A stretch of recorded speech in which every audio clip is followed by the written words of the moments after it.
आजकाल नवीन पिढी आपल्या बापाचंही ऐकत नाही असे म्हणतात, ते काही खोटं नाही।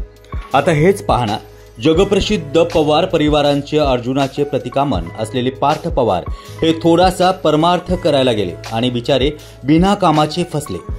या बिचाराला म्हणजेच पार्थला मावळमधून आजोबांनी तिकीट दिलं होतं, तिथे त्यांना घनघोर पराभव झाला। स्पष्ट वक्तम सदा सुखी पिताश्री अजितदादा यांनी त्यांच्या जातीने तेव्हा प्रचार केला होता। त्यानंतर त्यांच्या आईला म्हणजेच बारामतीच्या निवडणुकीत सुप्रियाताई जिंकल्यानंतर सुनेत्राताईंना खास दार खुले केल्यामुळे पार्थ पवार यांचेही दार बंद झाले आणि आता फुकटम फाकटम विनाकारणची बदनामी पदरात पडली।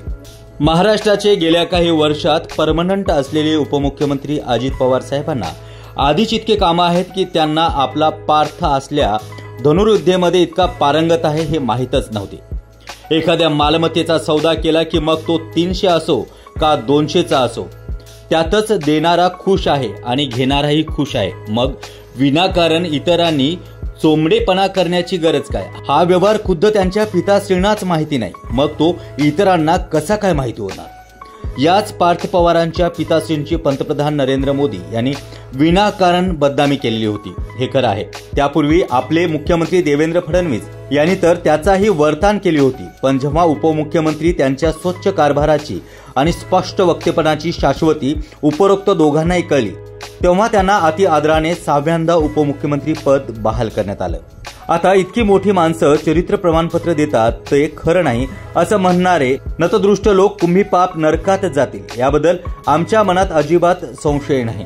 आपल्या काकाचं बोट धरून राजकारणात रुपी बोटी चढताना असे आपण परीट घडीचे स्वच्छ कपडे घालतो, तसेच स्वच्छ विचार, दृष्टी आणि पारदर्शी कारभार करणाऱ्या अजितदादांना केवळ राजकीय सुडबुद्धीने लक्ष करणारे हे लक्षद्वीपी नेते आणि विनाकारण अजितदादांवरती प्रश्नांची शरबती करणारे पत्रकार यांना अजून अजितदादांची खरी ओळखच पटलेली दिसत नाही।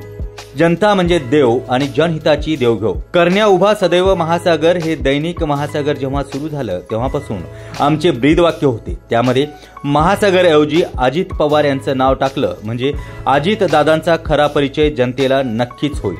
बिचारा पार्थ पवारावरती वार करताना त्या बिचारा निरापराध बालकाला किती मानसिक त्रास होत जाईल याची कल्पना करून तरी क्रूर जगाने त्यांच्यावरती दया दाखवणं गरजेचं आहे।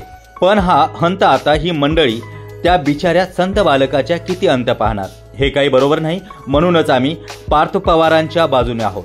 त्यांच्या चरित्राच्या आणि चरित्राचं प्रमाणपत्र ज्याला आधुनिक भाषेत सर्टिफिकेट बनतात ते देण्यासाठीही तयार आहोत। पण ही आरोप करणारी निर्लज्ज मंडळी आपले आरोप मागे घेत नसतील तर पार्थरावांनी त्यांच्यावरती बिनधास्त आबरू नुकसानीचा खटला भरावा। शक्य असेल तर आम्ही साक्ष देऊ आणि त्यामुळेच भविष्यात त्यांनी वडिलांच्या पायावरती पाय ठेवून अजितदादा यांचं उपमुख्यमंत्री पद मिळवावं अशी अपेक्षा आम्ही करत आहोत। अजितदादांनी आपला आशीर्वाद त्यांना निशंकपणे दिलेच असतील, किंबहुना ते द्यावेत अशीच आमची अपेक्षा आहे।